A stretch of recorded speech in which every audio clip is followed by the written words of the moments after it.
Hello विद्यार्थी जी, तो कैसे हैं आप सब। मुझे उम्मीद है आप सब बहुत ही अच्छे होंगे। बच्चों, आज की वीडियो मैट्रिक एग्जामिनेशन का है, जो साइंस का है। ठीक है, साइंस का। तो आज हम सब्जेक्टिव सवाल को करने जा रहे हैं। कौन सा सवाल मेरे बच्चे? सब्जेक्टिव सवाल। ठीक है, सब्जेक्टिव क्वेश्चंस को देखेंगे कि कौन कौन सा जो क्वेश्चन है आपके एग्जाम में पूछ सकता है। तो बार बार पूछे जाने वाले सवाल आज हम करने वाले हैं, क्योंकि ऐसे सवाल आपके एग्जाम में कई बार पूछता है। तो वीडियो को हल्का में बिल्कुल मत लेना और वीडियो को अंत तक जरूर देखना। ठीक है, चलिए बढ़ते हैं आगे। मैट्रिक बोर्ड का ये क्वेश्चंस जो है आपके एग्जाम में कई बार देखने को मिला है। ठीक है, तो 10वीं के जितने बच्चे हैं वीडियो को पूरा मेरे बच्चे एंड तक देखना। कब देखना? पूरा एंड तक। और लास्ट में आपके लिए कुछ अच्छी चीज बताऊंगा, वो ध्यान से सुन लेना, है ना। चलिए देखते हैं कि कौन कौन सा जो क्वेश्चन है आपके एग्जामिनेशन के लिए महत्वपूर्ण है। क्या है मेरे बच्चे? निम्नलिखित का सूत्र लिखिए। जो क्वेश्चन है बच्चे, इस तरह के जो क्वेश्चन है ये 2015 में भी, 18 में भी और 2024 में भी पूछा है।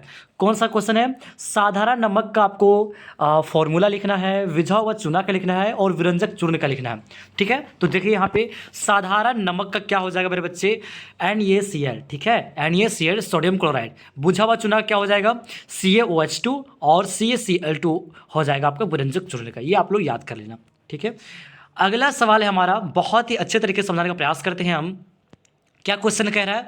थर्मिट अभिक्रिया क्या होता है मेरे बच्चे? ये क्वेश्चन 2013 में भी, 15 में भी और 19 में भी पूछा है। ठीक है, ये क्वेश्चन मेरे बच्चे बहुत इंपॉर्टेंट है। क्या? बहुत ही इंपॉर्टेंट है, VVI एकदम। ठीक है, क्या लिखा हुआ है? थर्मिट अभिक्रिया लिखा हुआ है एल्युमिनियम और आयरन ऑक्साइड Fe2O3। ठीक है, एल्युमिनियम ये एल जिसको आप बोलते हैं। ठीक है, ये एल। ठीक है, एल्युमिनियम है ना। एल्युमिनियम और आयरन ऑक्साइड के बीच होने वाले रिएक्शन को थर्मिट अभिक्रिया कहते हैं। ठीक है, या एक ऊष्माक्षेपी अभिक्रिया। मतलब एल्युमिनियम एक पदार्थ है और आयरन ऑक्साइड एक पदार्थ है। ठीक है, दोनों के बीच जो हमारा रिएक्शन हो रहा है, उसी के रिएक्शन को हम लोग क्या बोलते हैं? थर्मिट अभिक्रिया बोलते हैं। ये क्या है मेरे बच्चे? ये ऊष्माक्षेपी की अभिक्रिया है। आप बोलते होंगे सर ऊष्माक्षेपी मतलब क्या होता है? मेरे बच्चे, ऊष्माक्षेपी अभिक्रिया में ऊष्मा का निकास होता है, ऊष्मा उत्पैदा होती है, ऊष्मा बनता है। ठीक है, इस अभिक्रिया में बहुत तेजी से गर्मी पैदा होता है। ठीक है, बहुत तेजी से इसमें क्या होता है? गर्मी पैदा होता है। इसका आप लोग रासायनिक सूत्र लिख लेना। Fe2O3 जो हमारा आयरन ऑक्साइड है, Fe मतलब आयरन और O3 मतलब ऑक्साइड हो जाता है मेरे बच्चे। और ये एल्युमिनियम के साथ ऑक्साइड, ये क्या कहते हैं, रिएक्शन करेगा, केमिकल रिएक्शन करेगा, तो हमारा क्या हो जाएगा? ये L2O3 प्लस 2Fe प्लस उष्मा, यहाँ पे उष्मा मेरा रिलीज हो जाएगा। ठीक है, समझ में आ गया? ये आप ये समीकरण जो है हमारा, ये क्या कहते हैं, ये रासायनिक फॉर्मूला जो है आप लोग एग्जाम में जरूर लिखना। ठीक है, नहीं तो आपका नंबर काट दिया जाएगा। इसका बच्चे उपयोग क्या करते हैं मेरे बच्चे? इसका उपयोग करते हैं रेलवे ट्रैक में। ठीक है, मशीन को पुर्जों में, गर्डर में और जहाज़ों के नौदक वगैरह को जोड़ने में। जहाज़ वगैरह जो जोड़ता है ना, रेलवे पटरियों को में भी करते हैं इसका उपयोग। ठीक है, चलिए आगे बढ़ते हैं अगला सवाल की ओर। मेरे बच्चे, ये सवाल बहुत ही इंपॉर्टेंट है। मैं उन सवालों को करवा रहा हूं जो आपके एग्जामिनेशन में बार बार पूछा जा रहा है। ठीक है, ये सब क्वेश्चंस को आप लोग हल्के में बिल्कुल मत लेना। क्वेश्चंस को ध्यान से पढ़ के जाना, तभी आप बेहतर परफॉर्म कर पाओगे, क्योंकि आपके एग्जाम में नहीं है देरी, इसलिए अपनी तैयारी कर लो पूरी, है ना। संतृप्त और असंतृप्त हाइड्रोकार्बन में क्या अंतर है आपको लिखना है मेरे बच्चे। संतृप्त और असंतृप्त हाइड्रोकार्बन में अंतर है कि इसमें जो परमाणु का जो संयुजकताएं होगा ना, वो एकल बंध द्वारा संतुष्ट हो जाती है। मतलब एकल बंध द्वारा बनता है। मतलब क्या बोल रहे सर एकल बंध? हमको समझ में नहीं आया, एकल बंध क्या होता है? एकल बंध मतलब मेरे बच्चे सी, और ये आप जो यहाँ पे है क्या, ऐसे जो आप करते थे, या आप लोग पढ़े होंगे कार्बन वाले चैप्टर में। ठीक है, यहाँ पे जो हम लोग लिखते थे, ठीक है, दिखाई दे रहा है ना, यहाँ पे जो हम लोग लिखते थे, ठीक है, इस तरह से। तो यहाँ पे जो ये बंध जो बना, ठीक है, ये बंध जो बना, एक एकल बंध बना, सिंगल बंध बना, सिंगल बॉन्ड बना। इसको इंग्लिश में क्या बोलते हैं?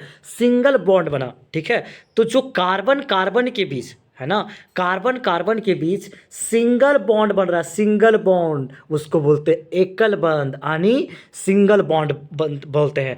और सर डबल बने तो क्या बोलते हैं? उसको बोलते हैं द्विबॉन्ड। ठीक है, ऐसे करके बनता है ना, उसमें ऐसे करके बनता है, आप लोग पढ़े होंगे। ठीक है, और सर ट्रिपल बोलते हैं, क्या बोलते हैं? त्रिबंध बोलते हैं। ठीक है, त्रिबंध बोलते हैं, समझ में आ रहा है? ठीक है, त्रिबंध बोलते हैं। जो आपका मेथाइन, इथाइन जो वगैरह होता है ना, इथाइन तो नहीं होता है, मैथाइन होता है, मैथाइन। इस सब में क्या होता है, ट्रिपल बॉन्ड बनता है जब आप उसका रासायनिक समीकरण निकालोगे, ठीक है, आपको पता होगा। तो क्या लिखा हुआ है संतृप्त हाइड्रोकार्बन में, इसमें क्या होता है, कार्बन और कार्बन के बीच एकल बंध द्वारा संतुष्ट हो जाती है, लेकिन असंतृप्त में क्या होता है, दो कार्बन कार्बन परमाणुओं के बीच द्विबंध या त्रिबंध होता है, उसको क्या बोलते हैं, असंतृप्त बोलते हैं।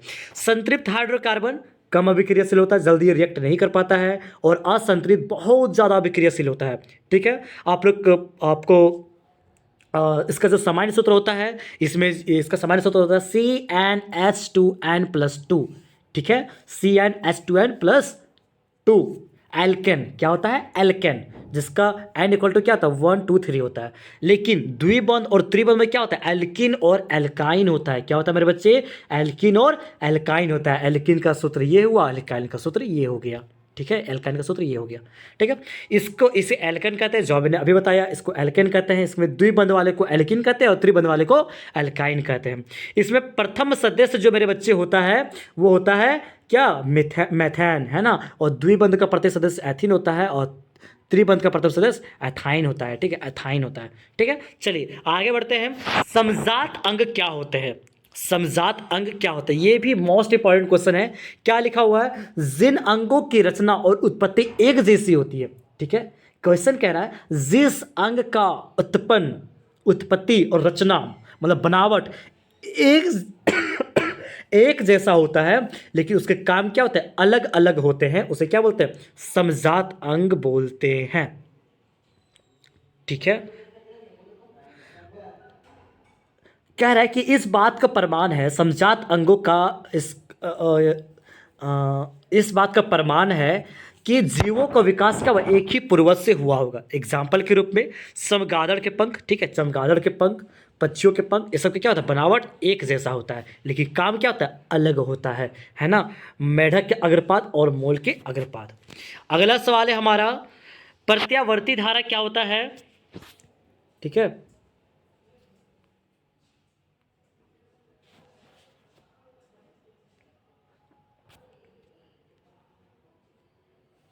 प्रत्यावर्ती धारा मेरे बच्चे क्या होता है, और दिष्ट धारा क्या होता है। प्रत्यावर्ती धारा और दिष्ट धारा क्या होता है, ये भी बहुत इंपॉर्टेंट क्वेश्चन, इसके बीच आपको आंसर लिखने को दे सकता है 2 नंबर में।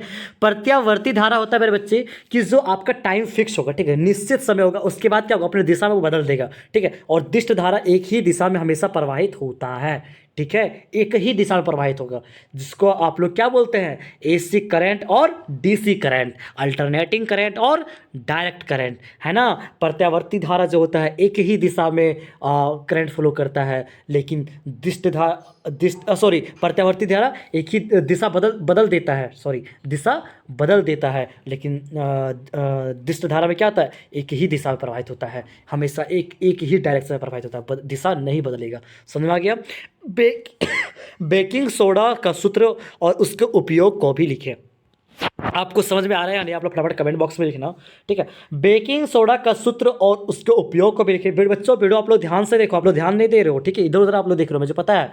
बेकिंग सोडा का सूत्र जो मेरे बच्चे होता है NaHCO3, ठीक है। और इसका जो हम लोग उपयोग करते हैं वो करते हैं जल्दी खाना बनाने में, डबल रोटी बनाने में, ठीक है।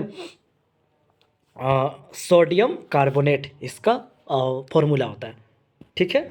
चलो आगे बढ़ते हैं। मानव नेत्र का कौन सा भाग में किसी वस्तु का प्रतिबिंब बनता है, मेरे बच्चे, मानव नेत्र का कौन सा भाग में किसी वस्तु का प्रतिबिंब बनता है। ये बच्चे ये बहुत बार पूछा है, MCQ में पूछ ही देता है, ठीक है, MCQ में पूछ ही देता है।